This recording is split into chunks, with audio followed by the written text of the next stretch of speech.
ಇವತ್ತಿನ ವಾಕ್ಯಕ್ಕಾಗಿ ಪ್ರಾರ್ಥನೆ ಮಾಡ್ಕೊಳ್ಳೋಣ. ಪರಿಶುದ್ಧನು ಪರಿಶುದ್ಧನು ಮಹಾಪರಿಶುದ್ಧನಾಗಿರುವಂತ ನಮ್ಮ ತಂದೆಯಾದ ದೇವರೇ, ನಿಮ್ಮ ಮಹಾಪರಿಶುದ್ಧ ನಾಮಕ್ಕೆ ಕೋಟಿ ಕೋಟಿ ಸ್ತೋತ್ರ ಮಾಡ್ತೇವೆ. ಈ ಸಮಯದಲ್ಲಿ ನಿಮ್ಮ ಜೀವವುಳ್ಳ ವಾಕ್ಯಗಳನ್ನು ನಾವು ಕೇಳುವಾಗ ದೇವರೇ, ಹೌದು ಸ್ವಾಮಿ, ಸರಿಯಾದ ಒಂದು ಮುದ್ರೆಗಳೊಂದಿಗೆ ಕರ್ತನೆ ನಮ್ಮನ್ನು ಆಶೀರ್ವದಿಸ್ಬೇಕಾಗಿ ನಾವು ಪ್ರಾರ್ಥಿಸ್ತೇವೆ. ಏನೆಲ್ಲ ಒಂದು ವೇಳೆ ನಾವು ತಪ್ಪಾಗಿ ಅರ್ಥ ಮಾಡ್ಕೊಂಡಿದ್ದೇವೋ ಅದನ್ನೆಲ್ಲ ಸರಿಪಡಿಸಿ ಸರಿಯಾದ ವಾಕ್ಯಾನುಸಾರವಾದಂತಹ ಜ್ಞಾನದಿಂದ ನಮ್ಮ ಹೃದಯಗಳಲ್ಲಿ ಮುದ್ರೆ ಮಾಡಬೇಕಾಗಿ ಪ್ರಾರ್ಥಿಸ್ತೇವೆ. ಕ್ರಿಸ್ತನ ಯೇಸುವಿನ ನಾಮದಲ್ಲಿ ಪ್ರಾರ್ಥಿಸಿ ಬಿಡ್ತೇವೆ ತಂದೆ, ಆಮೇನ್. ಆಮೇನ್.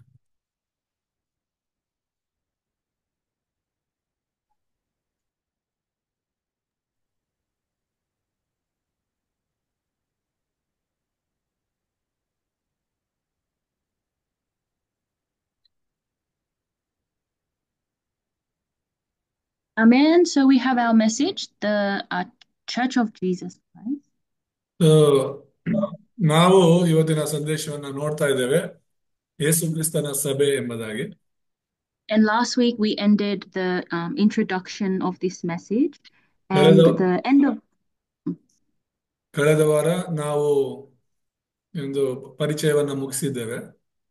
so the slide we ended with was point number 4, the master of the church is Christ.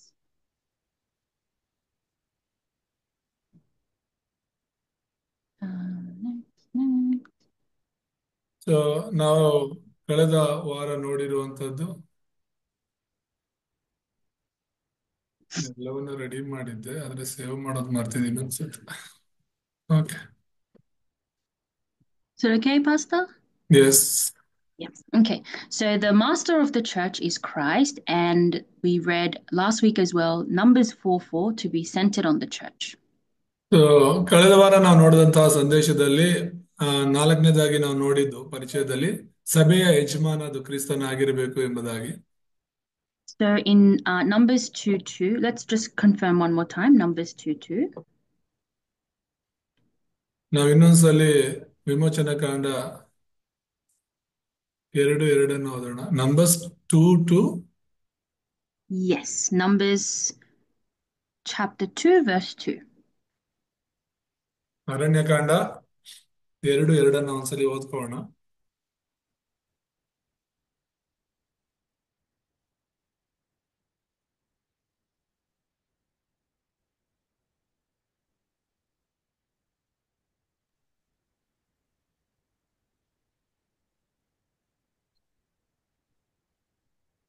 Shrishti or ಇಸ್ರಾಯೇಲರೆಲ್ಲರೂ ದೇವದರ್ಶನದ ಗುಡಾರದ ಸುತ್ತಲೂ ಸ್ವಲ್ಪ ದೂರವಾಗಿ ತಮ್ಮ ಡೇರೆಗಳನ್ನು ಹಾಕಿಕೊಳ್ಳಬೇಕು. ಪ್ರತಿಯೊಬ್ಬನು ತನ್ನ ತನ್ನ ಗೋತ್ರ ಧ್ವಜದ ಹತ್ತಿರ ತನ್ನ ತನ್ನ ತನ್ನ ದಂಡಿನಲ್ಲೇ ಇಳಿದುಕೊಳ್ಳಬೇಕು. ಆಮೇಲೆ Amen. So this is the command of God that the Israelites have to pitch their tents all around they're to camp around the tent of meeting, which is so ಇಲ್ಲಿ ದೇವ್ರ ವಾಕ್ಯ ಏನ್ ಹೇಳ್ತಾ ಇದೆ ಅಂತ ಹೇಳಿದ್ರೆ, ದೇವದರ್ಶನ ಗುಡಾರದ ಸುತ್ತಲೂ ಕೂಡ ಇಸ್ರಾಯೇಲರು ತಮ್ಮ ಡೇರೆಗಳನ್ನ ಹಾಕಿಕೊಳ್ಳಬೇಕೆಂಬುದಾಗಿ.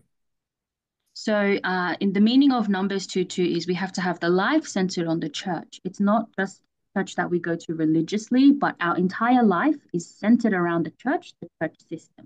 ಇದರ ಅರ್ಥ ಏನು ಅಂದ್ರೆ, ನಮ್ಮ ಜೀವನವೆಲ್ಲವೂ ಕೂಡ ದೇವರ ಒಂದು ದರ್ಶನ ವಾಕ್ಯದ ಸುತ್ತಲೂ ಇರಬೇಕು, ದೇವರ ಒಂದು ಸಭೆಯ ಸುತ್ತಲೂ ಜೀವನ ಇರಬೇಕೆಂಬುದಾಗಿ. And we know that there is a very big difference between those who just come to the church on special occasions and those who never miss worship. ಕೆಲವ್ರನ್ನ ನಾವು ನೋಡಬಹುದು, ಸಭೆಗೆ ಭಾನುವಾರ ಕ್ರೈಸ್ತರ ತರ ಸಭೆನ ಒಂದು ವಾರನು ಮಿಸ್ ಮಾಡ್ಕೊಳ್ದೆ ಅವರು ಬರ್ತಿರ್ತಾರೆ. And the reason why we have to have the life centered on the church is that God does world evangelization through the church. ಮತ್ತೆ ಆ ಸಭೆನ ದೇವರು ಏನಕ್ಕೆ ಜೀವಂತವಾಗಿ ಇರಿಸಿದ್ದಾರೆ ಇದುವರೆಗೂ ಅಂತ ಹೇಳಿದ್ರೆ, ಖಂಡಿತವಾಗ್ಲೂ ಲೋಕ ಸುವಾರ್ಥೀಕರಣಕ್ಕಾಗಿ. So we have to really have that devotion as well, like devotion for the church system, the devotion for the remnant, to raise up the church firmly inside of Christ.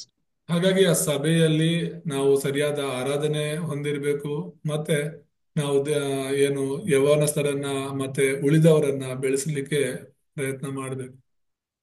So let's have a look at the main discourse.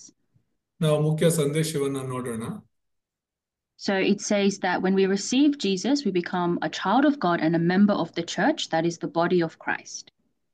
ಇಲ್ಲಿ ನಾವು ನೋಡೋದಾದ್ರೆ, ನೀವು ಯೇಸುವನ್ನ ನಂಬಿ ಸ್ವೀಕರಿಸಿದಾಗ ನೀವು ದೇವರ ಮಗುವಾಗುತ್ತೀರಿ ಮತ್ತು ಕ್ರಿಸ್ತನ ದೇಹವಾದ ಸಭೆಯ ಸದಸ್ಯರಾಗ್ತೀರಿ ಎಂಬುದಾಗಿ.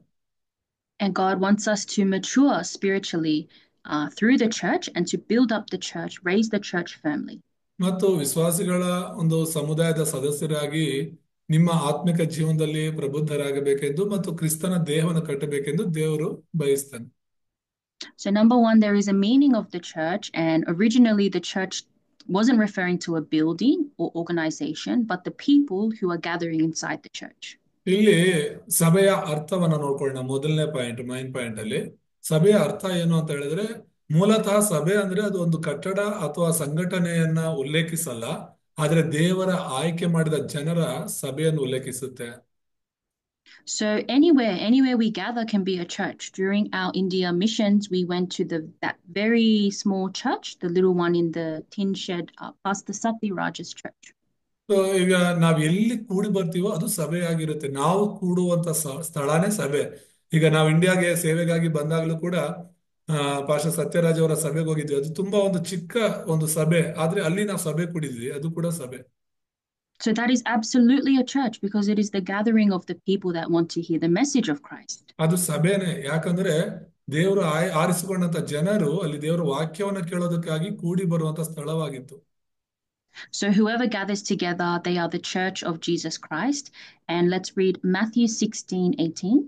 ಯಾರೆಲ್ಲ ದೇವರ ವಾಕ್ಯವನ್ನ ಕೇಳೋದಕ್ಕಾಗಿ ಕೂಡಿ ಬರ್ತಾರೋ ಅವರು ಸಭೆಯ ಸದಸ್ಯರಾಗಿರ್ತಾರೆ, ಸಭೆಯಾಗಿರ್ತಾರೆ ಎಂಬುದಾಗಿ ನೋಡ್ತೇವೆ. ಮೊದಲನೇದಾಗಿ ನಾವು ನೋಡ್ತೇವೆ ಸಭೆಯನ್ನ ಯೇಸು ಸ್ಥಾಪಿಸಿದ್ದಾನೆ ಅಂತ ಹೇಳಿ. ಸೊ ಮತ್ತಾಯ 16:18 ಓದ್ಕೊಳ್ಳೋಣ. ಮತ್ತಾಯ 16:18. ಮತ್ತು ನಾನು ನಿನಗೆ ಒಂದು ಮಾತನ್ನು ಹೇಳುತ್ತೇನೆ, ಅದೇನೆಂದರೆ ನೀನು ಪೇತ್ರನು, ಈ ಬಂಡೆಯ ಮೇಲೆ ನನ್ನ ಸಭೆಯನ್ನು ಕಟ್ಟುವೆನು, ಪಾತಾಳದ ಬಲವು ಅದನ್ನು ಸೋಲಿಸಲಾರದು. Amen. Amen. So Jesus says, I will build my church. Yesu ಸ್ವಾಮಿ ಹೇಳ್ತಿರೋದು ನಾನು ನನ್ನ ಸಭೆಯನ್ನ ಕಟ್ಟುತ್ತೇನೆ ಎಂಬುದಾಗಿ. So Jesus isn't giving us a command to build the church, but he's saying, through me, I will build the church myself. ದೇವ್ರು ನಿಮ್ಗೆ ಯಾರಿಗೂ ಹೇಳ್ತಿಲ್ಲ ಸಭೆ ಕಟ್ಟಿ ಅಂತ. ದೇವ್ರು ಹೇಳ್ತಿರೋದು ನಾನೇ ನನ್ನ ಸಭೆಯನ್ನ ಕಟ್ತೇನೆ ಎಂಬುದಾಗಿ. What it means is the role of building up the church or building up the believers, even evangelism, it is not through our own effort. ನಿಜವಾಗ್ಲೂ ಸಭೆ ಕಟ್ಟೋದು, ಸೇವೆ ಮಾಡೋದು ಅಥವಾ ಸ್ವಾರ್ಥ ಸಾರಿ ಜನರನ್ನ ರಕ್ಷಣೆಗೆ ನಡೆಸೋದು ಅದು ನಮ್ಮ ಪ್ರಯತ್ನಗಳಿಂದೇನಲ್ಲ. It is something that God does, and through us who have the filling of the Holy Spirit, we are the workers of Jesus Christ. ದೇವರು ಮಾಡುವಂತ ಕೆಲಸವಾಗಿದೆ. ಆತನು ನಮ್ಮ ಮೂಲಕ ತನ್ನ ಆತ್ಮನ ಮೂಲಕ ಮಾಡುವಂತದ್ದಾಗಿದೆ. So Jesus is saying that I will build my church on this confession. It's the confession of Matthew 16:16. ಈ ಬಂಡೆಯ ಮೇಲೆ ಅಂತ ಯೇಸುಸ್ವಾಮಿ ಹೇಳ್ತಿರುವಂತದ್ದು ಪೇತ್ರನು ಹೇಳಿದಂತ ವಿಶ್ವಾಸದ ಅರಿಕೆಯ ಮೇಲೆ. ಏನಂತ ಅರಿಕೆ ಮಾಡ್ದ? ಯೇಸುವೆ ಕ್ರಿಸ್ತನು ಅಂತ ಆತನ ಅರಿಕೆ ಮಾಡ್ದ. ಆ ಅರಿಕೆಯ ಮೇಲೆ ಕಟ್ತೇನೆ ಎಂಬುದಾಗಿ ಯೇಸು ಹೇಳಿದ. So it's not the church that's like John the Baptist or Elijah or Jeremiah or one of the prophets. It is the church that only proclaims Christ. ಅದು ಸ್ನಾನಿಕರಾದ ಯೋಹಾನನ ಬಗ್ಗೆ ಹೇಳೋ ಸಭೆನೋ, ಎಲಿಯನ ಬಗ್ಗೆ ಹೇಳೋ ಸಭೆನೋ, ಯೆರೆಮೀಯನ ಬಗ್ಗೆ ಹೇಳೋ ಸಭೆನೋ, ಪ್ರವಾದಿಗಳಲ್ಲಿ ಒಬ್ಬರ ಬಗ್ಗೆ ಹೇಳೋ ಸಭೆನೋ ಅಲ್ಲ, ಕೇವಲ ಕ್ರಿಸ್ತನ ಕುರಿತಾಗಿ ಹೇಳುವಂತ ಸಭೆ ಮೇಲೆ ನನ್ನ ಸಭೆ ಕಟ್ತೀನಿ ಅಂತ, ಆ ಬಂಡೆ ಮೇಲೆ. Then point number 2, there is the church of Jesus Christ, the universal church and the invisible church. ಇಲ್ಲಿ ಎರಡನೇದಾಗಿ ನಾವು ನೋಡುವಾಗ ಯೇಸು ಕ್ರಿಸ್ತನ ಸಭೆ ಅದು ಏನು ಅಂತ ನಾವು ನೋಡುವಾಗ ಕೆಳಗಡೆ ಅದು ಸಾರ್ವತ್ರಿಕ ಅಥವಾ ಅದೃಶ್ಯ ಸಭೆ ಅಂತ ಕರಿತೀವಿ ಮೊದಲನೇದು. So universal church is like all of the believers of Jesus Christ throughout the world. Together we are still the church of Christ. ಸಾರ್ವತ್ರಿಕ ಅಥವಾ ಅದೃಶ್ಯ ಸಭೆ ಅಂದ್ರೆ ಇಡೀ ಪ್ರಪಂಚದಲ್ಲಿ ಯಾರೆಲ್ಲ ಯೇಸು ಕ್ರಿಸ್ತ ನಂಬಿದಾರೋ ಅವರೆಲ್ಲರೂ ಕೂಡ ಆ ಸಭೆಯ ಸದಸ್ಯರಾಗಿದ್ದಾರೆ. Even though we don't gather together every Sunday or we don't meet each other all the time, because we do the work of missions and evangelism, that is we have oneness together. ನಾವು ಸ್ವಾರ್ಥ ಸೇವೆಗಳನ್ನ ಮಾಡ್ತಿದ್ದೀವಿ, ಮತ್ತೆ ಒಬ್ಬರನ್ನೊಬ್ಬರು ನಾವು ನೋಡದೆ ಪ್ರಪಂಚದಲ್ಲಿ ಬೇರೆ ಬೇರೆ ಕಡೆ ಸೇರಿ ನಾವು ಪ್ರಾರ್ಥನೆ ಮಾಡ್ತಾ ಇದ್ರು ಕೂಡ ನಾವೆಲ್ಲರೂ ಒಂದೇ ಸಭೆ ಆಗಿದ್ದೇವೆ. So let's confirm Ephesians 1:22-23. ನಾವು ಎಫೆಸದವರಿಗೆ ಬರೆದ ಪತ್ರಿಕೆಯಲ್ಲಿ ಓದಿ ಅದನ್ನ ಖಚಿತಪಡಿಸಿಕೊಳ್ಳೋಣ. ಎಫೆಸಿ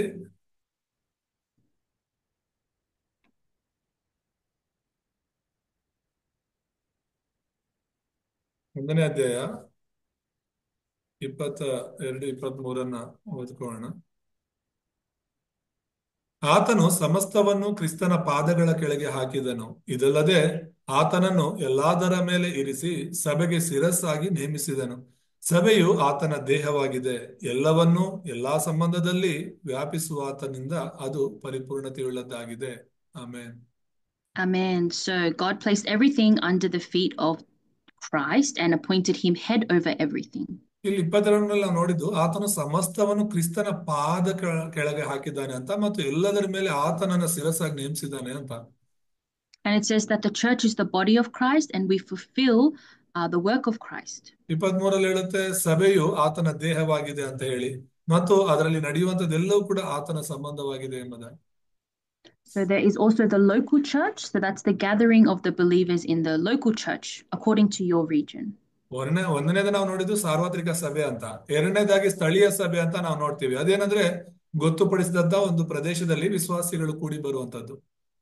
So when we came to India, we went to many local churches, and they are the churches that will do world evangelization. ನಾವು ಇಂಡಿಯಾಕ್ಕೆ ಈ ಸಲ ಬಂದಾಗ ಕೆಲವು ಸಭೆಗಳನ್ನ ಭೇಟಿ ಮಾಡಿದ್ವಿ. ಆ ಸಭೆಗಳು ಲೋಕ ಸುವಾರ್ತೆಗಳನ್ನ ಮಾಡುವಂತ ಸಭೆಗಳಾಗಿವೆ. So let's confirm Acts 11:25-26. ಅಪೊಸ್ತಲರ ಕೃತ್ಯಗಳು 11ನೇ ಅಧ್ಯಾಯ 25, 26 ಓದಿಕೊಳ್ಳೋಣ. ಆಗ ಬಹುಮಂದಿ ಕರ್ತನಿಗೆ ಸೇರಿಕೊಂಡರು. ತರುವಾಯ ಬಾರ್ನಬನು ಸೌಲನನ್ನು ಹುಡುಕುವುದಕ್ಕಾಗಿ ತಾರ್ಸಕ್ಕೆ ಹೋಗಿ ಅವನನ್ನು ಕಂಡು ಅಂತ್ಯೋಕ್ಯಕ್ಕೆ ಕರೆದುಕೊಂಡು ಬಂದನು. ಆಮೇಲೆ ಅವರು ಪೂರಾ 1 ವರ್ಷ ಸಭೆಯವರ ಸಂಗಡ ಕೂಡಿದ್ದು ಬಹು ಜನರಿಗೆ ಉಪದೇಶ ಮಾಡಿದರು. ಅಂತ್ಯೋಕ್ಯದಲ್ಲಿಯೇ ಶಿಷ್ಯರಿಗೆ ಕ್ರೈಸ್ತರೆಂಬ ಹೆಸರು ಮೊದಲು ಬಂತು.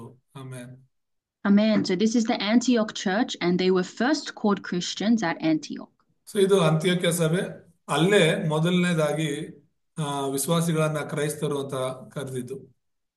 So this is the time where Barnabas and Saul taught many people in the church and raised them up firmly as the first Christians. ಆ ಅಂತ್ಯೋಕ್ಯ ಸಭೆ ಅನ್ನುವಂಥದ್ದು ಅದು ಸ್ಥಳೀಯ ಸಭೆ ಆಗಿತ್ತು ಅಂತ ನೋಡ್ತೇವೆ. ಅಲ್ಲೇ ಈ ಪೌಲ, ಬರ್ನಬ ಮತ್ತೆ ಅಲ್ಲಿದ್ದಂತ ವಿಶ್ವಾಸಿಗಳಿಗೆ ಕ್ರೈಸ್ತರು ಅನ್ನೋ ಹೆಸರು ಬಂತು. Also Galatians 1:2-3. Let's read Galatians 1:2-3. ಹಾಗೇನೆ ಗಲಾತ್ಯದಲ್ಲಿ 1ನೇ ಅಧ್ಯಾಯ 2-3 ವಚನ ತನಕ ಓದ್ಕೊಳ್ಳೋಣ. ನನ್ನ ಜೊತೆಲಿರುವ ಎಲ್ಲ ಸಹೋದರರು ಗಲಾತ್ಯದಲ್ಲಿರುವ ಸಭೆಗಳಿಗೆ ಬರೆಯುವುದೇನೆಂದರೆ, ತಂದೆಯಾದ ದೇವರಿಂದಲೂ ನಮ್ಮ ಕರ್ತನಾದ ಯೇಸು ಕ್ರಿಸ್ತನಿಂದಲೂ ನಿಮಗೆ ಕೃಪೆಯೂ ಶಾಂತಿಯೂ ಆಗಲಿ. Amen. Amen. So this is the church in Galatia. So Paul went to the church there and also raised them up. ಇಲ್ಲಿ ಗಲಾತ್ಯದಲ್ಲಿರುವಂತಹ ಸಭೆಗಳೆಂಬುದಾಗಿ ನಾವು ನೋಡ್ತೇವೆ. ಅಲ್ಲಿ ಅನೇಕ ಸಭೆಗಳಿತ್ತು. ಆ ಸಭೆಗಳನ್ನ ಪೌಲನು ಹೋಗಿ ಅದನ್ನ ಬೆಳೆಸಿದ್ರು ಎಂಬುದಾಗಿ ನಾವು. Another important one is the home church. So sometimes you have a gathering of believers, but there is no church building, so you gather in the home. ಮತ್ತೆ 3ನೇ ಸಭೆ, ಈಗ 3 ಸಭೆಗಳು, ಒಂದು ಸಾರ್ವತ್ರಿಕ ಸಭೆ, ಎರಡನೇದು ಸ್ಥಳೀಯ ಸಭೆ, 3ನೇದು ಬಂದು ಮನೆ ಸಭೆ ಎಂಬುದಾಗಿ ನೋಡ್ತೇವೆ. ಯಾಕಂದ್ರೆ ಕೆಲವು ಕಡೆ ಎಲ್ಲ ಸಭೆಗಳಿರೋದಿಲ್ಲ, ಹಾಗಾಗಿ ಮನೆಗಳಲ್ಲಿ ಕೂಡಿ ಪ್ರಾರ್ಥನೆ ಮಾಡ್ತಿರ್ತಾರೆ. So it's saying regardless whether you gather in a church building or just in the home, the gathering of those with the mystery of Christ, they are the church.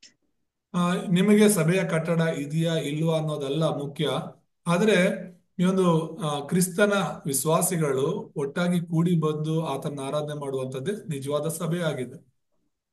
And in many countries there is persecution, so people can't gather in the church building, so they have to worship in secret in their homes. ಅನೇಕ ದೇಶಗಳಲ್ಲಿ ಈ ತರ ಸಾರ್ವಜನಿಕವಾಗಿ ಆರಾಧನೆ ಮಾಡೋದಕ್ಕೆ ಆಗೋದಿಲ್ಲ. ಹಾಗಾಗಿ ತುಂಬಾ ಗುಪ್ತವಾಗಿ, ರಹಸ್ಯವಾಗಿ ಅವರವರ ಮನೆಗಳಲ್ಲಿ ಪ್ರಾರ್ಥನೆ ಮಾಡುವ ಒಂದು ಪರಿಸ್ಥಿತಿಗಳಿವೆ. So that is no less a church than a church that gathers in the building. It has to be the church with the correct covenant. That is the most important thing. ಅಂತ ಒಂದು ಮನೆಯಲ್ಲಿ ಕದ್ದು ಮುಚ್ಚಿ ಸೇರಿ ಪ್ರಾರ್ಥನೆ ಮಾಡೋದು ಕೂಡ, ಆ ಸಭೆ ಕೂಡ ದೊಡ್ಡ ಸಭೆಗಿಂತ ಕೀಳಾಗೇನು ಇಲ್ಲ. ಎರಡು ಕೂಡ ಸಮಾನ. ಯಾಕಂದ್ರೆ ಎಲ್ಲಿಯವರೆಗೂ ಒಂದು ಸಭೆ ಕ್ರಿಸ್ತನ ವಾಕ್ಯಾನುಸಾರ ಸೇರಿ ಆರಾಧನೆ ಮಾಡುತ್ತೋ ಅದು ಸಭೆ ಅನಿಸ್ಕೊಳ್ಳುತ್ತೆ. So it is the church that is built on Matthew 16:16 that Jesus is the Christ. So ಈ ಸಭೆಗಳು ಯೇಸುವೆ ಕ್ರಿಸ್ತನು ಎಂಬ ಒಡಂಬಡಿಕೆ ಮೇಲೆ ಕಟ್ಟಲ್ಪಡುವಂತ ಸಭೆಗಳು. So let's confirm 1 Corinthians 16:19. ಅದನ್ನ 1 ಕೊರಿಂಥ 16:19 ಓದಿ ಖಚಿತಪಡಿಸಿಕೊಳ್ಳೋಣ. ಆಸಿಯಾ ಸೀಮೆಯ ಸಭೆಗಳವರು ನಿಮಗೆ ವಂದನೆ ಹೇಳುತ್ತಾರೆ. ಅಕ್ವಿಲನು, ಪ್ರಿಸ್ಕಳು, ತಮ್ಮ ಮನೆಯಲ್ಲಿ ಕೂಡುವ ಸಭೆಯವರೊಂದಿಗೆ ಕರ್ತನ ಹೆಸರಿನಲ್ಲಿ ಅನೇಕ ವಂದನೆಗಳನ್ನು ಹೇಳುತ್ತಾರೆ. Amen. Amen. So Priscilla and Aquila, they were the very important disciples that helped Apostle Paul during his missions. ಈ ಅಕ್ವಿಲಾ ಮತ್ತು ಪ್ರಿಸ್ಕಳು ಅನ್ನುವಂಥ ಗಂಡ ಹೆಂಡತಿ ಪೌಲನಿಗೆ ತನ್ನ ಸೇವೆಯ ಪ್ರಯಾಣದಲ್ಲಿ ತುಂಬಾನೇ ಸಹಾಯ ಮಾಡ್ತಾರೆ. And Priscilla and Aquila, they were tent makers. So they had a business, and the funds they used to support Paul wherever he went to do world missions. ಈ ಅಕ್ವಿಲಾ ಪ್ರಿಸ್ಕಿಲಗಳನ್ನು ಅವ್ರು ಮಾಡ್ತಿದ್ದ ಆ ಒಂದು ಗುಡಾರಗಳನ್ನ ಕಟ್ಟುವಂತ ಕೆಲಸ ಮಾಡ್ತಿದ್ರು. ಅವ್ರು ಸಂಪಾದನೆ ಮಾಡುವಂತ ಸಂಪಾದನೆಯಿಂದ ಪೌಲನಿಗೆ ತುಂಬಾನೇ ಸಹಾಯ ಮಾಡ್ತಿದ್ರು ಲೋಕ ಸ್ವಾರ್ಥಿಗಳನ್ನ ಮಾಡೋದಕ್ಕೆ. So it says here that they had a gathering in their house. So even that small gathering in their house, that gathering was the gathering that would save the region. ಅವರೆಲ್ಲರೂ ಅಂದ್ರೆ ಆ ಒಂದು ಅಕ್ವಿಲಾ ಪ್ರಿಸ್ಕಿಲಳ ಮನೆಯಲ್ಲಿ ಅನೇಕರು ಸಭೆ ಕೂಡಿ ಬರ್ತಾ ಇದ್ರು ಅಂತ ಹೇಳಿ ನಾವು ನೋಡ್ತೇವೆ. ಅದು ಕೂಡ ಸಭೆ ಅನ್ಸ್ಕೊಂಡಿದೆ. So we've looked at the meaning of the church. So the meaning of the church is not a building. And last time I spoke about there are many buildings in Europe and many countries that they're just used as tourist attractions now. ನಾನು ಮಾತನಾಡ್ತಿರೋದು ಸಭೆ ಕಟ್ಟಡದ ಬಗ್ಗೆ ಅಲ್ಲ. ಇವತ್ತು Europe ಅನ್ನುವಂಥ ದೇಶಗಳಲ್ಲಿ ನಾವು ನೋಡುವಾಗ ಅನೇಕ ದೊಡ್ಡ ದೊಡ್ಡ ಚರ್ಚಿನ ಕಟ್ಟಡಗಳು ಒಂದು ಏನಂತ ಟೂರಿಸ್ಟ್ ಪ್ಲೇಸ್ಗಳಾಗಿ ಮಾರ್ಪಟ್ಟಿವೆ. ಆದ್ರೆ ನಾನು ಆ ಸಭೆ ಬಗ್ಗೆ ಮಾತನಾಡ್ತಾ ಇಲ್ಲ, ವಿಶ್ವಾಸಿಗಳ ಒಂದು ಗುಂಪಿನ ಬಗ್ಗೆ ಮಾತನಾಡ್ತಿದ್ದೀನಿ. So the building itself is not important, but what kind of work the church does. Is the church truly saving souls? Are they raising up disciples? That's the kind of church that God desires. ಸಭೆ ಕಟ್ಟಡ ಅಲ್ಲ ನಮ್ಗೆ ಮುಖ್ಯ, ಸಭೆ ಮುಖ್ಯ. ಆ ಸಭೆ ಎಂತ ಶಿಷ್ಯರನ್ನ ಬೆಳೆಸ್ತಾ ಇದೆ, ಎಂತ ಒಂದು ಸಭೆಯಾಗಿ ಇದೆ, ಎಂತ ಸೇವೆಯನ್ನ ಮಾಡ್ತಾ ಇದೆ ಅನ್ನೋದು ಮುಖ್ಯವಾಗುತ್ತೆ. So on the next slide, let's look at the function of the church. What is the church meant to do? The church is a spiritual structure. ಎರಡನೇ ಮುಖ್ಯ ಅಂಶವನ್ನ ನಾವು ನೋಡುವಾಗ ಸಭೆಯ ಕಾರ್ಯವನ್ನ ನಾವು ನೋಡ್ಬೋದು. ಅಂದ್ರೆ ಸಭೆ ಅಂದ ಮೇಲೆ ಅಲ್ಲಿ ಏನೇನ್ ಕಾರ್ಯಗಳಿರ್ಬೇಕು ಅಂತ. So the text says that a Christian, a person that calls themselves a Christian, they are a natural human being and they have the Holy Spirit inside of them. ಈಗ ಮೊದಲನೇದಾಗಿ ನಾವು ನೋಡುವಾಗ ಆತ್ಮಿಕ ರಚನೆ ಬಗ್ಗೆ ನಾವು ನೋಡೋಣ. ಏನು ಆತ್ಮಿಕ ರಚನೆ ಅಂತ ಹೇಳಿದ್ರೆ, ಒಬ್ಬರು ಕ್ರೈಸ್ತರಾಗಿ ಹೇಗೆ ಮಾರ್ಪಡ್ತಾರೆ ಅಂತ ಹೇಳಿದ್ರೆ, ನೈಸರ್ಗಿಕ ಮನುಷ್ಯ ಅಥವಾ ಒಂದು ಸಾಧಾರಣ ಮನುಷ್ಯ ಪ್ಲಸ್ ಪರಿಶುದ್ಧಾತ್ಮ ಅವೆರಡು ಒಂದಾದಾಗ ಅವನು ಕ್ರೈಸ್ತನಾಗ್ತಾನೆ ಅಂತ. So this is the absolute condition to be a Christian. We can't say I'm just a Christian because I go to the church building and listen to the message. ಅಂದ್ರೆ ದೇವರಾತ್ಮನೂ ಇಲ್ಲದೆ ನಾನು ಸುಮ್ಮನೆ ಸಭೆಗೆ ಹೋಗ್ತೇನೆ, ಸಭೆಯ ಕಟ್ಟಡದೊಳಗೆ ಹೋಗ್ತೇನೆ, ದೇವರನ್ನ ಪ್ರತಿ ವಾರ ಆರಾಧನೆ ಮಾಡ್ತಿದ್ದೀನಿ, ಅದ್ರ ಮೂಲಕ ಅವರು ಕ್ರೈಸ್ತರಾಗೋದಕ್ಕೆ ಸಾಧ್ಯ ಇಲ್ಲ. In order to be a Christian, I have to accept Jesus Christ. I have to accept the Holy Spirit and have the Holy Spirit indwelling inside of me. ನಾವು ಕ್ರೈಸ್ತರಾಗಬೇಕು ಅಂದ್ರೆ ಯೇಸು ಕ್ರಿಸ್ತನ ಅಂಗೀಕರಿಸಬೇಕು, ಪರಿಶುದ್ಧಾತ್ಮ ಉಳ್ಳವರಾಗಿರ್ಬೇಕು. What is the Church of Christ? The Church of Christ is a gathering of people who have the Holy Spirit. ಎರಡನೇದಾಗಿ ಹಾಗಾದ್ರೆ ಕ್ರಿಸ್ತನ ಸಭೆ ಅಂದ್ರೆ ಏನು ಅಂದ್ರೆ ಅದು ಒಟ್ಟುಗೂಡುವಿಕೆ. ಅಂದ್ರೆ ಜನರೆಲ್ಲರೂ ಕೂಡಿ ಬರ್ತಾರಲ್ಲ, ಅವರು ಪ್ಲಸ್ ಪರಿಶುದ್ಧ ಆತ್ಮನು ಅವರ ಮಧ್ಯದಲ್ಲಿ ಇರುವಂತದ್ದನ್ನ ನಾವು ಕ್ರಿಸ್ತನ ಸಭೆ ಅಂತ ಕರಿಬಹುದು. So some organizations, they call themselves a church, but all they do is do good deeds, like help the homeless, give money to the poor. ಕೆಲವು ಸಭೆಗಳು ಏನ್ ಮಾಡುತ್ತೆ ಅಂತ ಹೇಳಿದ್ರೆ, ಸ್ವಾರ್ಥಯನ್ನ ಸಾರೋದಕ್ಕಿಂತ ಹೆಚ್ಚಾಗಿ ಬಡವರಿಗೆ ಏನು ಇಲ್ಲದೆ ಇರೋರಿಗೆ ತುಂಬಾ ಸಹಾಯ ಮಾಡ್ತಾರೆ, ದಾನ ಧರ್ಮಗಳನ್ನ ಮಾಡ್ತಿರ್ತಾರೆ. But without the main figure, without Christ, without proclaiming the name of Christ, they are not a true church. ನಿಜವಾದ ಒಂದು ಕ್ರಿಸ್ತನನ್ನ ಪ್ರಕಟಪಡಿಸದೇ ಇರುವಂತಹ ಯಾವುದೇ ಸಭೆ ಆಗ್ಲಿ ಅದು ದೇವರ ಸಭೆ ಅನ್ಸ್ಕೊಳ್ಳೋದಿಲ್ಲ ಅಥವಾ ಕ್ರಿಸ್ತನ ಸಭೆ ಅನ್ಸ್ಕೊಳ್ಳೋದಿಲ್ಲ. So there are four important things that the church has to do. ಸಭೆ ಅಂದ ಮೇಲೆ 4 ಮುಖ್ಯವಾದ ಕಾರ್ಯಗಳನ್ನ ಮಾಡಬೇಕು. So number 1 is they have to have worship. They have to be centered on the word of God. ಮೊದಲನೇದೇನಂದ್ರೆ ಆರಾಧನೆ ಮಾಡುವಂತ ಸಭೆಯಾಗಿರ್ಬೇಕು ಅಂತ ನಾವು ನೋಡ್ತೇವೆ. Without worship, without worshiping together, listening to the word of God, that cannot be a church. ಅಂದ್ರೆ ದೇವರ ಕೃಪೆಯಿಂದ ರಕ್ಷಿಸಲ್ಪಟ್ಟವರು ಒಟ್ಟಾಗಿ ದೇವರನ್ನ ಆರಾಧಿಸಬೇಕು, ಆ ಉದ್ದೇಶ ಆ ಸಭೆಗೆ ಇಲ್ಲ ಅಂತ ಹೇಳಿದ್ರೆ ಅದು ದೇವರ ಸಭೆ ಆಗಿರೋದಕ್ಕೆ ಸಾಧ್ಯ ಇಲ್ಲ. So it says there that the most important reason for the church to meet is so that those who have been saved by God's grace can worship together. ಅಂದ್ರೆ ಈ ಒಂದು ಆರಾಧನೆ ಅನ್ನುವಂಥದ್ದು ಏನಕ್ಕೆ ಮುಖ್ಯ ಸಭೆಯಲ್ಲಿ ಅಂತ ಹೇಳಿದ್ರೆ, ರಕ್ಷಿಸಲ್ಪಟ್ಟಂತಹ ದೇವರ ಕೃಪೆಯಿಂದ ರಕ್ಷಿಸಲ್ಪಟ್ಟಂತ ಪ್ರತಿಯೊಬ್ಬರು ಒಟ್ಟಾಗಿ ಸೇರಿ ದೇವರನ್ನ ಆರಾಧನೆ ಮಾಡುವ ಉದ್ದೇಶದಿಂದ. Let's read Romans Romans 12, verse 1. ರೋಮಪುರದವರಿಗೆ 12:1 ಓದಿಕೊಳ್ಳೋಣ. ಆದದರಿಂದ ಸಹೋದರರೇ, ದೇವರ ಕನಿಕರವನ್ನು ನಿಮ್ಮ ನೆನಪಿಗೆ ತಂದು ನಿಮ್ಮನ್ನು ಬೇಡಿಕೊಳ್ಳುವುದೇನೆಂದರೆ, ನೀವು ನಿಮ್ಮ ನಿಮ್ಮ ದೇಹಗಳನ್ನು ದೇವರಿಗೆ ಮೀಸಲಾಗಿಯೂ ಮೆಚ್ಚುಗೆಯಾಗಿಯೂ ಇರುವ ಸಜೀವ ಯಜ್ಞವಾಗಿ ಅರ್ಪಿಸಿರಿ. ಇದೇ ನಿಮ್ಮ ವಿವೇಕಪೂರ್ವಕವಾದ ಆರಾಧನೆಯು. Amen. Amen. So offer your body as a living sacrifice. So in worship, we have to offer ourselves to God as a living sacrifice. ಹೌದು, ಅಂದ್ರೆ ಆರಾಧನೆಯಲ್ಲಿ ನಮ್ಮ ನಮ್ಮ ನಮ್ಮ ಪ್ರಾಣ ಆತ್ಮ ಶರೀರಗಳನ್ನ ಸಜೀವ ಯಜ್ಞವಾಗಿ ಆತನಿಗೆ ಸಮರ್ಪಣೆ ಮಾಡಿಕೊಳ್ಳಬೇಕು.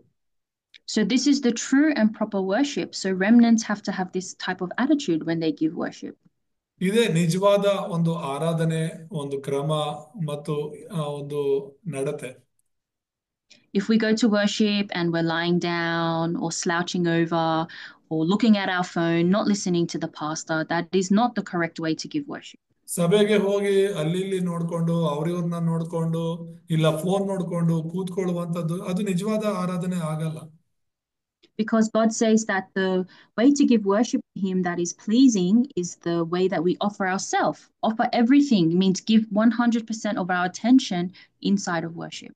ಅಂದ್ರೆ ದೇವ್ರು ಹೇಳ್ತಿರೋದೇನು ಇಲ್ಲಿ ಅಂತ ಹೇಳಿದ್ರೆ, ನಮ್ಮನ್ನೇ ನಾವು ಸಜೀವ ಯಜ್ಞವಾಗಿ ಅರ್ಪಿಸ್ಕೊಳ್ಬೇಕು, ಅದು ದೇವರಿಗೆ ಮೀಸಲಾಗಿರ್ಬೇಕು, ಅದು ದೇವರಿಗೆ ಮೆಚ್ಚುಗೆ ಆಗಿರ್ಬೇಕು. ಅಂತ ಆರಾಧನೆಯನ್ನು ನಾವು ದೇವರ ಸನ್ನಿಧಿಯಲ್ಲಿ ಸಮರ್ಪಿಸಬೇಕು.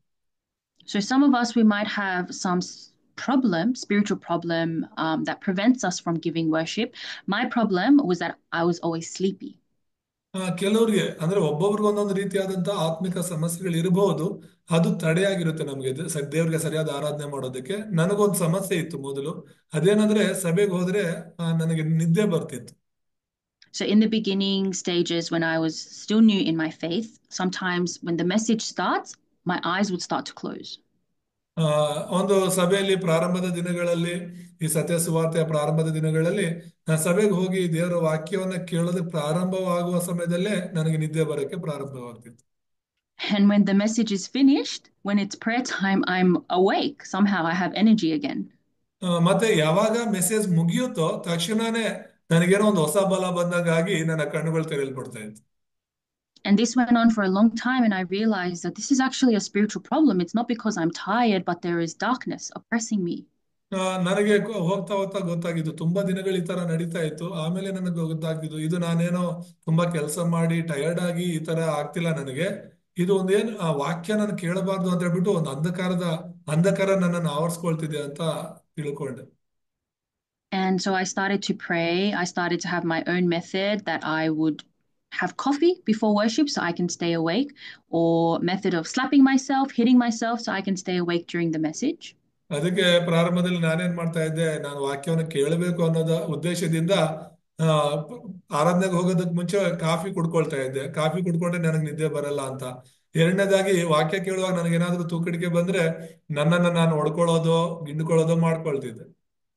But the more that I am imprinted with the gospel, I realize Satan's power is breaking down, and then all of my sleepiness, tiredness goes away. ನಾನು ಸುವಾರ್ತೆಯನ್ನ ಎಷ್ಟು ಹೆಚ್ಚಾಗಿ ಕೇಳೋದಕ್ಕೆ ಪ್ರಾರಂಭ ಮಾಡಿದೋ ಅಷ್ಟು ಹೆಚ್ಚಾಗಿ ಆ ಸೈತಾನನ ಕಾರ್ಯಗಳು, ಆ ಏನು ಅಂಧಕಾರದ ಶಕ್ತಿಗಳು ನನ್ನನ್ನು ಬಿಟ್ಟು ಹೋಗ್ತಿರೋದನ್ನ ನಾನು ಗಮನಿಸಿದೆ.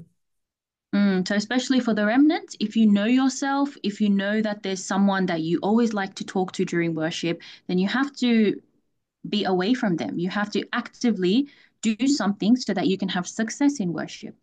ಹಾಗಾಗಿ ಒಂದು ವೇಳೆ ಇಲ್ಲಿರುವಂತ ಎಲ್ಲ ಉಳಿದವರಿಗೆ ನಾನು ಹೇಳ್ತೀನಿ, ನೀವು ದೇವರ ವಾಕ್ಯವನ್ನ ಕೇಳದೆ ದೇವ್ರನ್ನ ಸರಿಯಾಗಿ ಆರಾಧನೆ ಮಾಡಕ್ಕೆ ಬಿಡದೆ ಇರುವಂತ ಸ್ನೇಹಿತರು ಯಾರಾದ್ರೂ ನಿನ್ ಪಕ್ಕದಲ್ಲಿ ಇದ್ರೆ ಅವರಿಂದ ನೀನ್ ದೂರ ಉಳ್ಕೊಳ್ಳೋದೇ ಒಳ್ಳೇದು.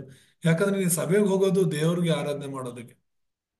Because worship is the most important time. It's the time that God is giving His word to us directly. ಆರಾಧನೆಯ ಸಮಯ ತುಂಬಾ ಮುಖ್ಯವಾದದ್ದು. ಯಾಕಂದ್ರೆ ಆರಾಧನೆಯಲ್ಲಿ ದೇವರು ತನ್ನ ಜೀವವುಳ್ಳ ವಾಕ್ಯವನ್ನ ನೇರವಾಗಿ ನಿನಗೆ ಕೊಡ್ತಾರೆ. And there is a saying that success in worship is success in life. Failure in worship is failure in life. ಒಂದು ಮಾತು ಹೇಳ್ತಾರೆ ಕ್ರೈಸ್ತರಲ್ಲಿ, ಆರಾಧನೆಯಲ್ಲಿ ನಾವು ಜಯ ಹೊಂದ್ಕೊಂಡ್ರೆ ನಮ್ಮ ಜೀವಿತದಲ್ಲಿ ನಾವು ಜಯ ಹೊಂದ್ಕೊಳ್ತೇವೆ ಅಂತ. ಒಂದು ವೇಳೆ ನಾವು ಆರಾಧನೆಯಲ್ಲಿ ವಿಫಲರಾದ್ರೆ ನಮ್ಮ ಜೀವಿತಗಳಲ್ಲೂ ಕೂಡ ವಿಫಲರಾಗ್ತೇವೆ. So we have to do ourselves the greatest favor, and we have to have success in worship all the time. ಹಾಗಾಗಿ ನಾವು ಒಳ್ಳೆಯ ಒಂದು ಆರಾಧನೆ ಉಳ್ಳವರಾಗಿರ್ಬೇಕು ಅಂದ್ರೆ ಒಳ್ಳೆಯ ಒಂದು ನಂಬಿಕೆ ಉಳ್ಳವರಾಗಿ ಆರಾಧನೆಯಲ್ಲಿ ನಾವು ಯಶಸ್ಸನ್ನು ಗಳಿಸಬೇಕು. Another important Bible verse, John 4:24. ಇನ್ನೊಂದು ಮುಖ್ಯವಾದ ವಚನವನ್ನು ನಾವು ನೋಡೋದಾದ್ರೆ ಯೋಹಾನ್ ಸುವಾರ್ತೆ 4ನೇ ಅಧ್ಯಾಯ 24ನೇ ವಚನ. ದೇವರು ಆತ್ಮ ಸ್ವರೂಪನು, ಆತನನ್ನು ಆರಾಧಿಸುವವರು ಆತ್ಮೀಯ ರೀತಿಯಲ್ಲಿ ಸತ್ಯಕ್ಕೆ ತಕ್ಕ ಹಾಗೆ ಆರಾಧಿಸಬೇಕು ಅಂದನು. ಆಮೇನ್. Amen. So we have to worship in spirit and in truth. ಹೌದು, ದೇವರು ಹೇಳ್ತಿರುವಂತದ್ದು ನಾವು ಆತ್ಮಿಕ ರೀತಿಯಲ್ಲಿ ಮತ್ತು ಸತ್ಯಕ್ಕೆ ತಕ್ಕ ಹಾಗೆ ಆರಾಧಿಸಬೇಕು. So we have to have the true spiritual worship. Don't just sit there in the place of worship pretending to give worship. ಏನೋ ನಾನು ಆರಾಧನೆ ಮಾಡ್ತಿದ್ದೀನಿ ಅಂತ ಹೇಳ್ಬಿಟ್ಟು ನಟನೆ ಮಾಡ್ಕೊಂಡು ನಾವು ಸಭೆಯಲ್ಲಿ ಇರೋದು ಚೆನ್ನಾಗಿರಲ್ಲ. ನಿಜವಾಗ್ಲೂ ನಾವು ಆತ್ಮಿಕ ರೀತಿಯಲ್ಲಿ ಸತ್ಯಕ್ಕೆ ತಕ್ಕಂತೆ ಆರಾಧಿಸಬೇಕು. So we even have to pray during the message as well, that if there's anything hindering me that I cannot realize, Lord, break it down in the name of Jesus Christ. ನಾವು ಆರಾಧನೆಯಲ್ಲಿ ಕೂತಿರುವಾಗ ವಾಕ್ಯವನ್ನ ಕೇಳ್ತಿರುವಾಗ ಆ ವಾಕ್ಯ ಕೇಳಕ್ ನಮ್ ಕೈಲಿ ಆಗ್ತಿಲ್ಲ ಅಂದ್ರೆ, ಅರ್ಥ ಆಗ್ತಿಲ್ಲ ಅಂತ ಹೇಳಿದ್ರೆ ಪ್ರಾರ್ಥನೆ ಮೂಲಕ ವಾಕ್ಯ ಕೇಳಬೇಕು. ಆ ವಾಕ್ಯಕ್ಕೆ ತಡೆಯಾಗುವಂತದ್ದು ಅಥವಾ ಅರ್ಥ ಆಗದೆ ಇರುವಂತದ್ದು ನನ್ನಿಂದ ದೂರವಾಗ್ಲಿ ಅಂತ ಪ್ರಾರ್ಥನೆ ಮಾಡ್ಬೇಕು. So in spirit and in truth, again, have the correct attitude, the correct posture when we give worship. ಹಾಗಾಗಿ ಆರಾಧನೆಯಲ್ಲಿ ನಾವಿರುವಾಗ ಆತ್ಮಿಕ ರೀತಿಯಲ್ಲಿ ಸತ್ಯಕ್ಕೆ ತಕ್ಕಂತೆ ಆರಾಧಿಸುವಂತಹ ಒಂದು ಜೀವನ, ಒಂದು ನಡವಳಿಕೆ ಸಭೆಯಲ್ಲಿ ನಾವು ಬೆಳೆಸ್ಕೋಬೇಕು. And then let's read Matthew 22:37-38. ಇನ್ನೊಂದು ವಚನವನ್ನು ಓದ್ಕೊಳ್ಳೋಣ. ಮತ್ತಾಯನು ಬರೆದ ಸುವಾರ್ತೆಯಲ್ಲಿ 22ನೇ ಅಧ್ಯಾಯದಲ್ಲಿ 37ರಿಂದ 40 ಓದ್ಕೊಳ್ಳೋಣ. ಆತನು ನಿನ್ನ ದೇವರಾಗಿರುವ ಕರ್ತನನ್ನು ನಿನ್ನ ಪೂರ್ಣ ಹೃದಯದಿಂದಲೂ ನಿನ್ನ ಪೂರ್ಣ ಪ್ರಾಣದಿಂದಲೂ ನಿನ್ನ ಪೂರ್ಣ ಬುದ್ಧಿಯಿಂದಲೂ ಪ್ರೀತಿಸಬೇಕು ಎಂಬ ಆಜ್ಞೆಯೇ ಮುಖ್ಯವಾದದ್ದು ಮತ್ತು ಮೊದಲನೆಯದು. ಇದಕ್ಕೆ ಸಮಾನವಾದ ಎರಡನೇ ಆಜ್ಞೆ ಒಂದು ಉಂಟು. ಅದು ಯಾವುದೆಂದರೆ ನಿನ್ನ ನೆರೆಯವನನ್ನು ನಿನ್ನಂತೆಯೇ ಪ್ರೀತಿಸಬೇಕು ಎಂಬುದೇ. ಈ ಎರಡೂ ಆಜ್ಞೆಗಳು ಎಲ್ಲಾ ಧರ್ಮಶಾಸ್ತ್ರಕ್ಕೂ ಪ್ರವಾದನಾ ಗ್ರಂಥಕ್ಕೂ ಆಧಾರವಾಗಿದೆ ಎಂದು ಹೇಳಿದನು. Amen. Amen. So everything starts from the love of God. If we truly love God, if we truly believe that He saved us through the blood of Jesus Christ, we have thanksgiving, then we can give the 100% worship that God desires. ಇಲ್ಲಿ ನಿಜವಾಗ್ಲೂ ಕೂಡ ನಾವು ದೇವರನ್ನ ಪ್ರೀತಿಸ್ತಾ ಇದ್ದೀವಿ ಅನ್ನೋದಾದ್ರೆ 100% ನಾವು ಸರಿಯಾದ ಆರಾಧನೆಯನ್ನ ಪೂರ್ಣ ಹೃದಯದಿಂದ, ಪ್ರಾಣದಿಂದ, ಬುದ್ಧಿಯಿಂದ ಸಲ್ಲಿಸಬಹುದು. So remember, the most important person is yourself. You have to save yourself first in order to save another person. ನಿನ್ನ ಜೀವಿತದಲ್ಲಿ ಅತ್ಯಂತ ಪ್ರಾಮುಖ್ಯವಾದ ವ್ಯಕ್ತಿ ಯಾರು ಗೊತ್ತಾ? ನೀನೇ. ನಿನ್ನನ್ನೇ ನೀನು ಮೊದಲು ರಕ್ಷಣೆ ಮಾಡ್ಕೊಂಡ್ರೇನೆ ಮತ್ತೊಬ್ಬರನ್ನ ರಕ್ಷಿಸೋದಕ್ಕಾಗುತ್ತೆ. If someone is drowning in the river, but I am drowning as well, I cannot save them. ಉದಾಹರಣೆಗೆ ನೀರಲ್ಲಿ ಇರ್ತೀವಿ ಅಂದ್ರೆ, ನೀರಲ್ಲಿ ಮುಳುಗ್ತಾ ಇದ್ದೀವಿ ಅಂದ್ರೆ, ನನ್ನನ್ನ ನಾನು ಮೊದಲು ರಕ್ಷಣೆ ಮಾಡ್ಕೊಂಡಿಲ್ಲ ಅಂದ್ರೆ ಮತ್ತೊಬ್ಬರನ್ನ ಮುಳುಗೋರ್ನ ಹೇಗೆ ನಾನು ರಕ್ಷಣೆ ಮಾಡಕ್ಕಾಗತ್ತೆ? But if I am prepared, if I am absolutely saved, then I can save another person. ನನ್ನನ್ನ ನಾನು ಮೊದಲು ರಕ್ಷಣೆ ಮಾಡ್ಕೊಂಡ್ರೆ ತಾನೇ ನೀರಲ್ಲಿ ಮುಳುಗ್ತಿರುವಂತ ಇನ್ನೊಬ್ಬರನ್ನ ನಾನು ರಕ್ಷಣೆ ಮಾಡಕ್ಕಾಗೋದು. So really, saving myself means saving the everything. Everything is revived through the one person that has the gospel. So ಮತ್ತೊಬ್ಬನ ರಕ್ಷಣೆ ಮಾಡೋದಂದ್ರೆ ಮೊದಲು ನಮ್ಮನ್ನ ನಾವು ರಕ್ಷಣೆ ಮಾಡ್ಕೋಬೇಕು. ನಮ್ಮನ್ನ ನಾವು ರಕ್ಷಣೆ ಮಾಡ್ಕೊಂಡಿದೀವಿ ಅಂದ್ರೆ ನಮ್ಮ ಸುತ್ತಲೂ ಇರುವಂತ ನಾವು ಹೋಗೋ ಎಲ್ಲಾ ಕಡೆ ಎಲ್ಲವನ್ನ ರಕ್ಷಿಸಬಹುದು. Even in the core worship message today, it talked about the 0.1%. ಇವತ್ತು ಮುಖ್ಯ ಒಂದು ಸಂದೇಶವಿತ್ತು. ಆ ಸಂದೇಶವನ್ನ ಕೇಳುವಾಗ ಹೇಳ್ತಾ ಇದ್ರು ಪಾಸ್ಟರ್, ಏನಂತ ಹೇಳಿದ್ರೆ ಒಂದು 0.1% ಅಷ್ಟು ಜನರು. What it means is God doesn't need many people. He doesn't need the crowd. He needs that 0.1% person, that one person that truly understands covenant of Jesus Christ. So ಲೋಕಸ್ವಾರ್ಥೀಕರಣ ಮಾಡೋಕಿದ್ದಕ್ಕೆ ದೇವರಿಗೆ ದೊಡ್ಡ ಸಂಖ್ಯೆ ಏನು ಬೇಕಾಗಿಲ್ಲ, ತುಂಬಾ ಜನರ ಅವಶ್ಯಕತೆ ಇಲ್ಲ. ಸತ್ಯವನ್ನ ಸುವಾರ್ತೆನ ಅರ್ಥ ಮಾಡ್ಕೊಳ್ಳುವಂತಹ 0.1% ಅಷ್ಟು ಜನ ಇದ್ರು ಸಾಕು. But through that one person, God will use them. God will revive the region, the nation, the entire world. ಅಂತ ಒಬ್ಬ ವ್ಯಕ್ತಿ ಇದ್ರು ಕೂಡ ಅವನ ಮೂಲಕ ಕುಟುಂಬ, ಸಭೆ ಮತ್ತೆ ಅವನಿರುವ ಕ್ಷೇತ್ರ, ದೇಶ, ಪ್ರಪಂಚವನ್ನ ದೇವರು ರಕ್ಷಿಸಬಹುದು. So number 2, evangelism. The church has to be a church that does evangelism. ಎರಡನೇದಾಗಿ ಸಭೆಯಲ್ಲಿ ಇರಬೇಕಾಗಿರುವಂತಹ ಕಾರ್ಯ ಏನು ಅಂದ್ರೆ ಸುವಾರ್ಥ ಸೇವೆ ಎಂಬುದಾಗಿ. So if the church doesn't evangelize, then what is the church's role? The church has to be able to preach this gospel. ಅಂದ್ರೆ ಸಭೆ ಏನಕ್ಕೆ ಇದೆ ಅಂತ ಹೇಳಿದ್ರೆ ಸುವಾರ್ತೆ ಸಾರೋದಕ್ಕೆ. ಈಗ ಸಭೆ ಸುವಾರ್ತೆನೆ ಸಾರೋದಿಲ್ಲ ಅಂದ್ರೆ ಹಾಗಾದ್ರೆ ಸಭೆ ಏನಕ್ಕೆ ಇರಬೇಕು? And of course, we have to evangelize according to God's method of salvation. So that's 1 Corinthians 1:21. ಇಲ್ಲಿ ಆ ಒಂದು ಸಭೆ ಏನು ಮಾಡಬೇಕು ಅಂತ ಹೇಳಿದ್ರೆ ಸುವಾರ್ತೆಯನ್ನ ಸಾರಬೇಕು ಎಂಬುದಾಗಿ ನಾವು ನೋಡ್ತೇವೆ. ಅದನ್ನ 1 ಕೊರಿಂಥ 1:21 ನಾವು ಓದ್ಕೊಳ್ಳೋದಾದ್ರೆ ಅದರಲ್ಲಿ ನಾವು ನೋಡ್ಬೋದು.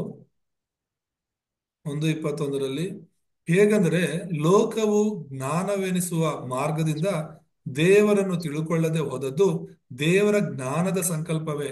ಹೀಗಾದ ಮೇಲೆ ಹುಚ್ಚು ಮಾತು ಎನಿಸಿಕೊಂಡಿರುವ ನಮ್ಮ ಪ್ರಸಂಗದಿಂದಲೇ ನಂಬುವವರನ್ನು ರಕ್ಷಿಸುವುದು ದೇವರಿಗೆ ಒಳ್ಳೆಯದೆಂದು ತೋಚಿತು. Amen. Amen. So God is pleased through the foolishness. So sometimes it looks like we are foolish when we are evangelizing, when we are preaching the gospel. ನಾವು ಸುವಾರ್ತೆ ಸಾರುವಾಗ ಅನೇಕರಿಗೆ ಹುಚ್ಚರಾಗಿ ಕಾಣ್ತೇವೆ, ಹುಚ್ಚು ಮಾತಾಗಿ ಕಾಣುತ್ತೆ. ಆದ್ರೆ ಜನರ ದೃಷ್ಟಿಯಲ್ಲಿ ಹುಚ್ಚುತನವಾಗಿರುವಂತ ಆ ನಮ್ಮ ಸುವಾರ್ತೆಯಿಂದಲೇ ದೇವರು ಅನೇಕರನ್ನ ರಕ್ಷಿಸ್ತಾರೆ. People can laugh at us, people can look down on us, people can think we are crazy because we believe in God, we believe in Jesus Christ. ನಾವು ದೇವರಲ್ಲಿ ಯೇಸು ಕ್ರಿಸ್ತನಲ್ಲಿ ನಂಬಿಕೆ ಇಡೋದ್ರಿಂದ ಮತ್ತೆ ಆತನ ಸುವಾರ್ತೆಯನ್ನ ಮತ್ತೊಬ್ಬರಿಗೆ ಸಾರೋದ್ರಿಂದ ನಮ್ಮನ್ನ ನೋಡುವಂತ ಗಮನಿಸುವಂತ ಜನರು ನಮ್ಮನ್ನ ಕೀಳಾಗಿ ನೋಡ್ಬೋದು, ಕೆಡದಾಗಿ ನಮ್ಮ ಬಗ್ಗೆ ಮಾತನಾಡ್ಕೊಳ್ಬಹುದು. But it says here that the wisdom of the world does not know God. So people of the world, they don't know God. ಅದಕ್ಕೇನೆ ಈ ವಾಕ್ಯ ತುಂಬಾ ಸ್ಪಷ್ಟವಾಗಿ ಹೇಳುತ್ತೆ, ಲೋಕವು ಜ್ಞಾನವೆನಿಸುವ ಮಾರ್ಗದಿಂದ ದೇವರನ್ನು ತಿಳ್ಕೊಳ್ಳೋದಕ್ಕೆ ಆಗೋದೇ ಇಲ್ಲ ಎಂಬುದಾಗಿ. But God was pleased that through the foolishness of what was preached, we can save people. ಆದ್ರೆ ಹೀಗಾದ್ಮೇಲೆ ಹುಚ್ಚು ಮಾತನೆಸ್ಕೊಂಡಿರುವ ನಿಮ್ಮ ಪ್ರಸಂಗದಿಂದಲೇ ನಂಬುವವರನ್ನ ರಕ್ಷಿಸುವುದು ದೇವರಿಗೆ ಒಳ್ಳೆಯದು ಅಂತ ತೋಚಿತು. So to do evangelism, we have to let down our pride, our position, our knowledge, everything. We have to let it down and truly preach the gospel like a foolish person. ಹೌದು, ಹಾಗಾಗಿ ನಮ್ಮ ಒಂದು ಹೆಮ್ಮೆ, ನಮ್ಮ ಒಂದು ಅಹಮು, ನಮ್ಮ ಒಂದು ಅಹಂಕಾರ ಎಲ್ಲವನ್ನ ದೊಡ್ಡಸ್ತಿಕೆ ಅವೆಲ್ಲವನ್ನ ಬಿಟ್ಟು ಕ್ರಿಸ್ತನ ಸುವಾರ್ತೆನ ನಾವು ಸಾರುವವರಾಗಿರ್ಬೇಕು. Today in the field, I shared the gospel to a Chinese man, and he was with his baby, and he seemed like an elite person in the world. ನಾನು ಇವತ್ತು ಸೇವೆಗಾಗಿ ಹೋದಾಗ ಒಬ್ಬ ಚೈನಾ ವ್ಯಕ್ತಿಗೆ ಸುವಾರ್ತೆನ ಸಾರದೆ. ಚಿಕ್ಕ ಪಾಪುವೊಂದಿಗೆ ಇದ್ರು. ಅವ್ರನ್ನ ನೋಡಿದ್ರೆ ದೊಡ್ಡ ಗಣ್ಯ ವ್ಯಕ್ತಿಯಾಗಿ ಇದ್ದ. And in the beginning, he was laughing a bit. He thought that I'm joking, I'm, talking nonsense. But as I preached about the spiritual facts, he realized he is oppressed by an evil spirit. ನಾನು ಮೊದಲು ಆತನ ಹತ್ರ ಸುವಾರ್ತೆ ಸಾರೋದಕ್ಕೆ ಪ್ರಾರಂಭ ಮಾಡಿದಾಗ ನನ್ನನ್ನ ಕೇವಲವಾಗಿ ನೋಡ್ತಾ ಇದ್ರು. ನಾನು ಹೇಳ್ತಿರೋದನ್ನ ನೋಡಿ ನಗ್ತಾ ಇದ್ರು. ಆಮೇಲೆ ಆ ಸುವಾರ್ತೆನ ಕೇಳ್ತಾ ಕೇಳ್ತಾ ಅವ್ರಿಗೆ ಅರ್ಥ ಆಯ್ತು, ಅವರು ಆತ್ಮಿಕವಾಗಿ ಎಷ್ಟೆಲ್ಲ ಸಮಸ್ಯೆಗಳನ್ನ ಎದುರಿಸ್ತಿದ್ದಾರೆ ಅನ್ನೋದನ್ನ ಅವ್ರು ಗ್ರಹಿಸ್ಕೊಂಡ್ರು. This spirit oppresses him at night and he cannot open his mouth, he cannot move. So I told him that's an evil spirit. You need to be saved through Jesus Christ. Time up. So ಅಲ್ಲಿ ಆತನ ಹೇಳಿದ್ದೇನೆಂದ್ರೆ, ರಾತ್ರಿ ಹೊತ್ತು ನನಗೆ ನಿದ್ದೆನೂ ಬರಲ್ಲ, ದುರಾತ್ಮ ಬಂದು ನನಗೆ ಈ ತರ ಕಾಟ ಕೊಡ್ತಾ ಇದೆ ಅಂತ. So it seems foolish, but evangelism truly saves. ಅದು ನೋಡೋದಕ್ಕೆ ಹುಚ್ಚುತನವಾಗಿರುತ್ತೆ, ಆದ್ರೆ ನಿಜವಾಗ್ಲೂ ಸುವಾರ್ತೆ ಸೇವೆ ಅನ್ನೋದು ತುಂಬಾ ಮುಖ್ಯವಾದದ್ದು, ಅನೇಕರನ್ನ ರಕ್ಷಿಸುವಂತದ್ದಾಗಿದೆ. So let's pray and conclude this message. The time is over. ಸಮಯ ಆಯ್ತು, ಪ್ರಾರ್ಥನೆಯೊಂದಿಗೆ ಮುಗಿಸ್ಕೊಳ್ಳೋಣ. ಪರಿಶುದ್ಧನಾದ ದೇವರೇ, ನಿಮ್ಮ ನಾಮಕ್ಕೆ ಸ್ತೋತ್ರ ಸ್ವಾಮಿ. ಸಮಯದಲ್ಲಿ ನಿಮ್ಮ ಪಾದದಲ್ಲಿ ಬರೋದಕ್ಕೆ ಕೃಪೆ ತೋರಿಸಬೇಕಾಗಿ ಸ್ತೋತ್ರ.